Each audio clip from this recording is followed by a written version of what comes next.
I was 9 years old when this all happened, so forgive me if the details are a little unclear. I bet if you're also 25, you got crappy memories of when you were 9, unless something important happened. 2 important things happened when I was in 4th grade. First thing, just before Thanksgiving, my parents announced that they were getting divorced. Now that I look back, it was for the best.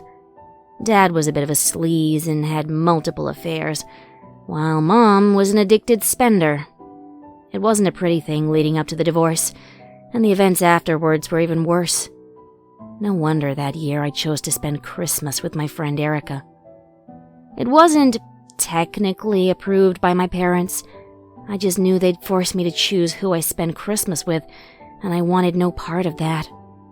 I was telling my friend Erica about it when she told me that she and her parents were going to her grandparents for Christmas. They lived in Canada, so even if my parents caught on to the ruse, it'd be too long for them to go pick me up. At least, that's what we thought. I'd get in trouble when I was back, sure, but for Christmas I'd probably have a great time. So, after packing my bag and convincing my mom I'd be at Dad's, I got a ride with Erica, and the next morning, 3 days before Christmas, we set out for Canada. We never reached Canada. That's the second important thing. We were in an accident. It was a fun trip. Erica and I were singing Christmas songs while the snow came down around us, transforming the world into a shiny winter wonderland. It was going to be a heck of a drive. All night we'd be on the road. Erica's parents always got along so well. They never fought, even as they were wondering if they were on the right road or where we were going to stop for dinner. Even if they disagreed on something, they just laughed about it and changed the subject. Honestly, if I ever get married, I will definitely want a marriage like Erica's parents. Not like mine. It got late, and the snow came down even harder. The air grew tense as Mr. Ross seemed to get quiet, only offering one-word responses to Mrs. Ross's constant nervous chattering. Erica and I didn't really notice. We were nodding off. It was late. We were tired. Erica had even taken off her seatbelt. She complained it was cutting into her chest as she tried to lie down, and I was too tired to argue about it. I only woke up when Mr. Ross shouted, and the car roughly jerked to the right.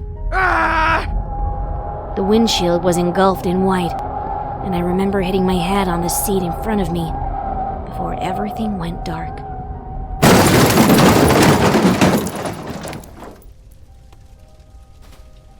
I woke up to the tearing of metal. My eyes flickered open. I was slumped forward in my seat.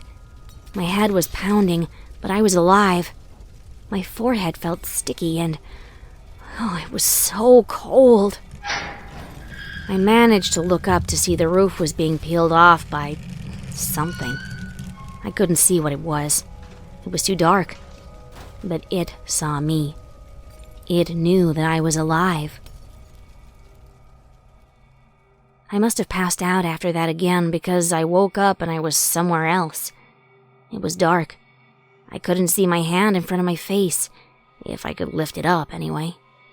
I was being held down by something heavy. I figured out later that they were blankets. Several blankets piled on top of each other to form a winter-proof cocoon. I struggled and began to panic, trying to make out any light, trying to find out where I was, when I heard the soft footsteps coming toward me. A bony finger rested on my lips. I smelled something like rot on the breath of the being kneeling next to me. You will live. Rest. The voice was soft, melodic, low. It reminded me of my grandpa's.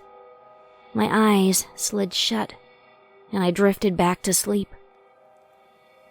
When I woke up, there was a fire illuminating a little of the room. I couldn't see Erica or her parents. The blankets were made of some kind of fur. I managed to struggle one hand free to touch them. They were so soft. My rescuer was in the shadows. He looked enormous to little me laying on the floor.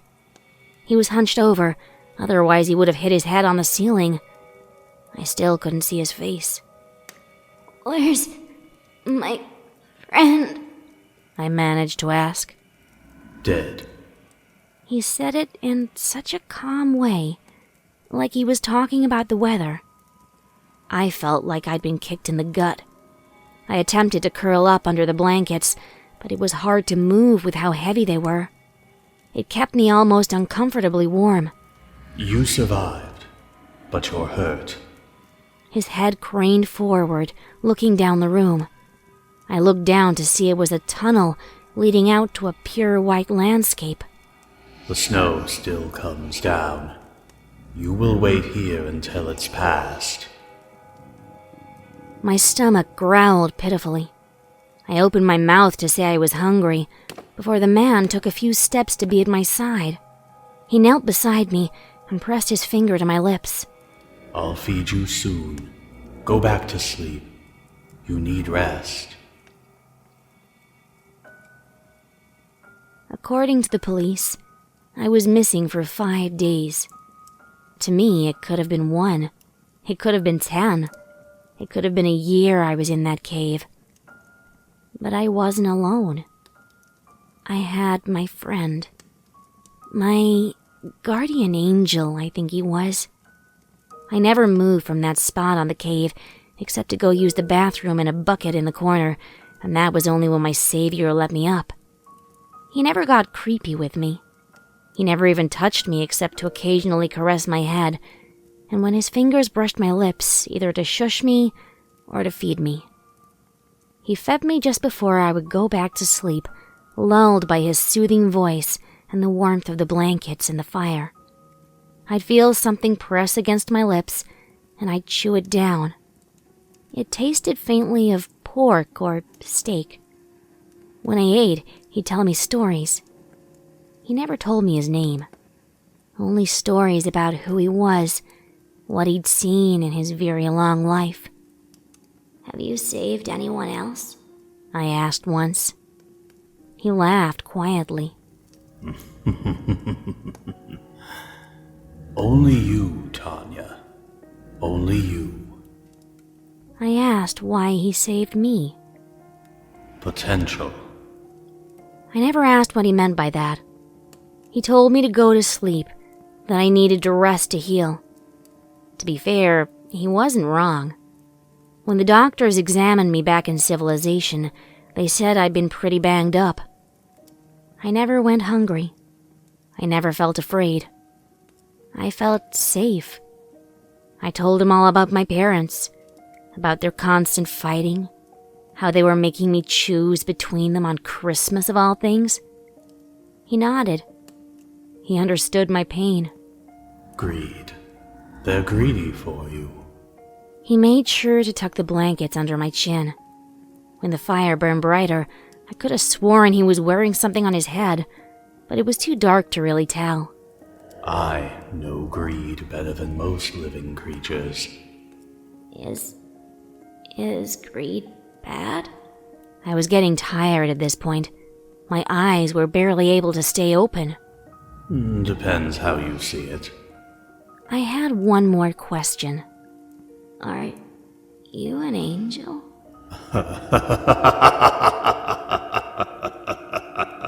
He laughed so hard, an empty and bitter sound. No, I'm not.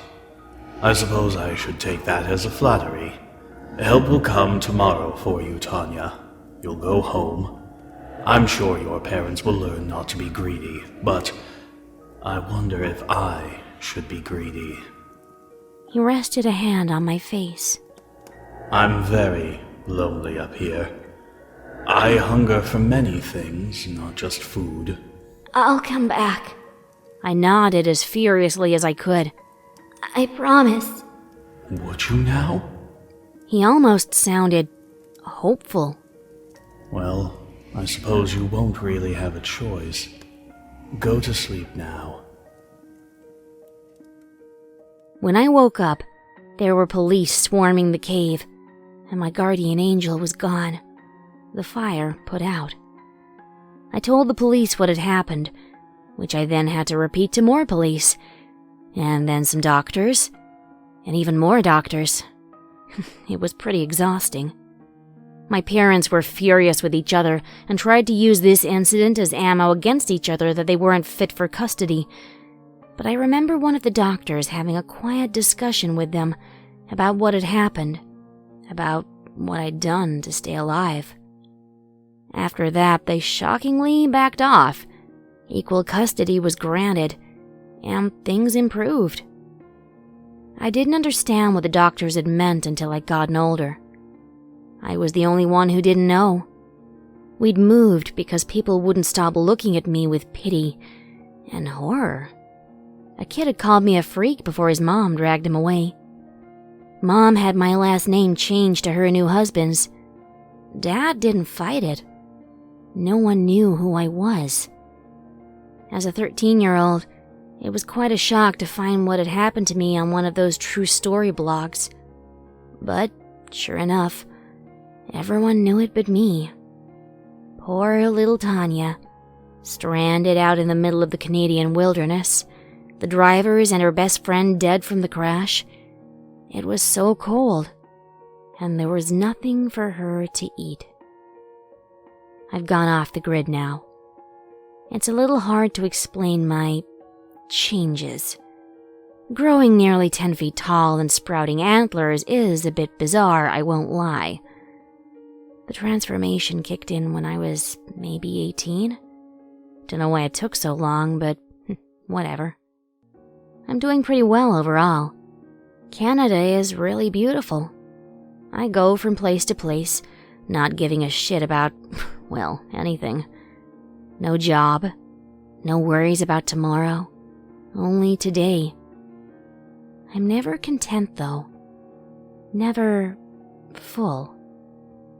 I don't think I will be until I find my rescuer and thank him for all he did for me.